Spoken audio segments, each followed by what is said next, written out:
भारतीय इतिहास में एक दौर ऐसा भी था, सिर्फ 21 महीने। लेकिन इन 21 महीनों ने देश की सियासत को हमेशा हमेशा के लिए बदल कर रख दिया।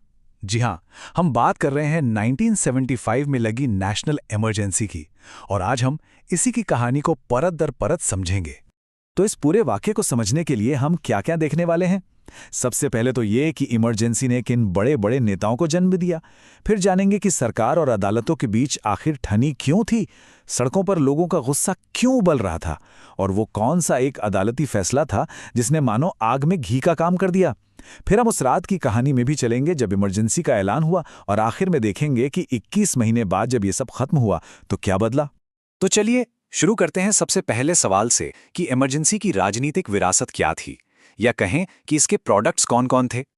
लालू प्रसाद यादव, नीतीश कुमार, मुलायम सिंह यादव और रामविलास पासवान, ये नाम तो सबने सुने हैं।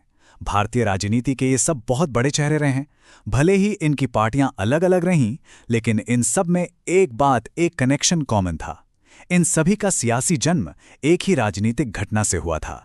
तो सवाल यही है कि आखिर इन सारे दिग्गज नेताओं का उदय हुआ कैसे, और इसका जवाब हमें सीधे ले जाता है साल 1975 में लगी नेशनल इमरजेंसी की तरफ। असल में इन सभी ने अपने राजनीतिक करियर की जो सीढ़ी चढ़नी शुरू की थी, वो इमरजेंसी के विरोध में चले आंदोलन से ही शुरू हुई थी। लेकिन अब सवाल ये है कि इमरजेंसी लगाने की नौबत ही क्यों आई? देखिए, इसकी जमीन कोई एक दिन में तैयार नहीं हुई थी, बल्कि कई सालों से इसकी पटकथा लिखी जा रही थी। और इसका एक बहुत बड़ा कारण था उस वक्त की प्रधानमंत्री इंदिरा गांधी की सरकार और देश की अदालतों के बीच बढ़ता हुआ टकराव। इस टकराव की शुरुआत होती है 1967 में, जब गोलकनाथ केस में सुप्रीम कोर्ट ने एक बड़ा फैसला सुनाया कि संसद नागरिकों के मौलिक अधिकार यानी फंडामेंटल राइट्स को नहीं छीन सकती। बात आगे बढ़ी। 1973 में आया मशहूर केशवानंद भारती केस, जिसमें कोर्ट ने संविधान के मूल ढांचे यानी बेसिक स्ट्रक्चर का सिद्धांत दिया। और मानो इस टकराव को और हवा देने के लिए उसी साल सरकार ने 3 सीनियर जजों को साइडलाइन करके एएन रे को चीफ जस्टिस बना दिया।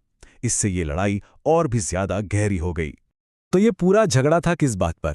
झगड़ा इस सवाल पर था कि बड़ा कौन है, संसद की संविधान बदलने की ताकत या फिर नागरिकों के मौलिक अधिकार। सरकार का स्टैंड था कि वो संविधान में कोई भी कैसा भी बदलाव कर सकती है।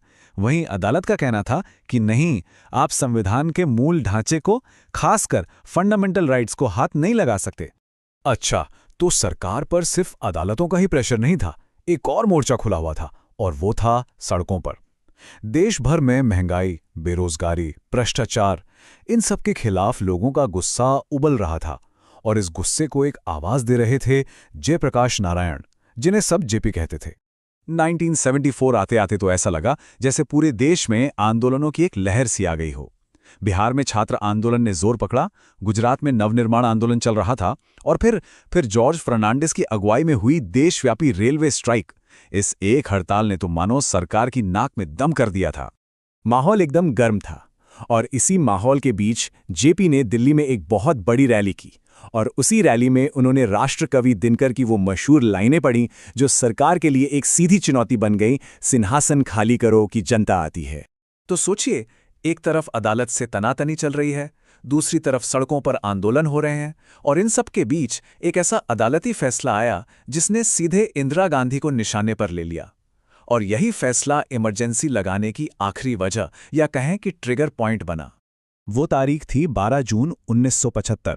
इंदिरा गांधी के चुनावी विरोधी राजनारायण ने एक याचिका दायर की थी, और उसी पर इलाहाबाद हाई कोर्ट ने एक ऐसा फैसला सुनाया जिसने पूरे देश की राजनीति में भूचाल ला दिया। इस एक फैसले ने सब कुछ हिलाकर रख दिया। क्यों?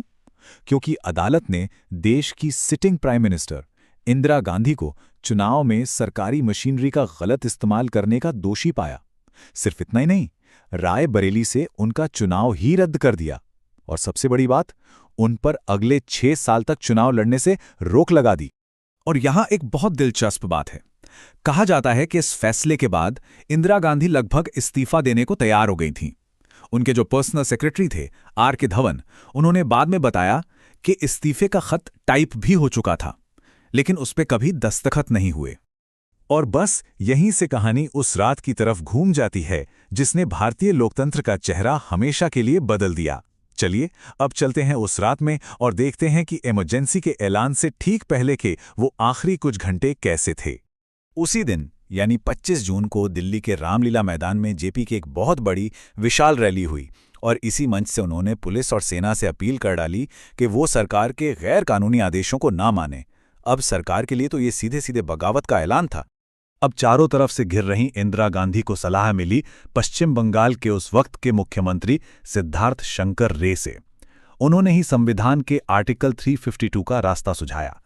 ये आर्टिकल कहता था कि आंतरिक अशांति यानी इंटरनल डिस्टर्बेंस के आधार पर सरकार पूरे देश में नेशनल इमरजेंसी लगा सकती है।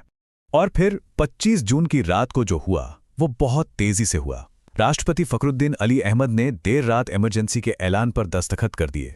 उधर दिल्ली में अखबारों के दफ्तरों की बिजली काट दी गई ताकि जेपी की रैली की खबर अगले दिन छप ना सके। और आधी रात होते होते विपक्ष के बड़े बड़े नेताओं की गिरफ्तारियां शुरू हो गईं।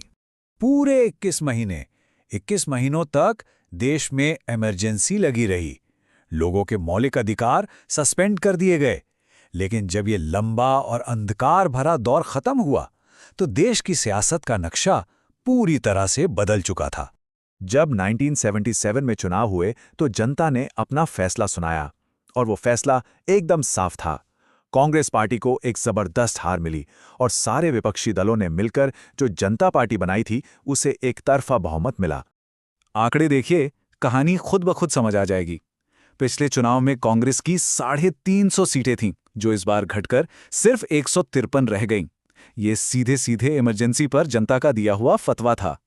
और इस चुनाव का नतीजा वाकई में ऐतिहासिक था। आज़ादी के बाद ये पहली बार था जब केंद्र में कोई गैर कांग्रेसी सरकार बनी थी और मोरारजी देसाई देश के नए प्रधानमंत्री बने। इंदिरा गांधी ने बाद में एक इंटरव्यू में कहा था कि देश को एक शॉक ट्रीटमेंट की जरूरत थी। लेकिन सवाल आज भी वही है कि वो शॉक, वो झटका आखिर लगा किसे था, देश को या फिर देश के लोकतंत्र को? इस पर विचार जरूर कीजिएगा।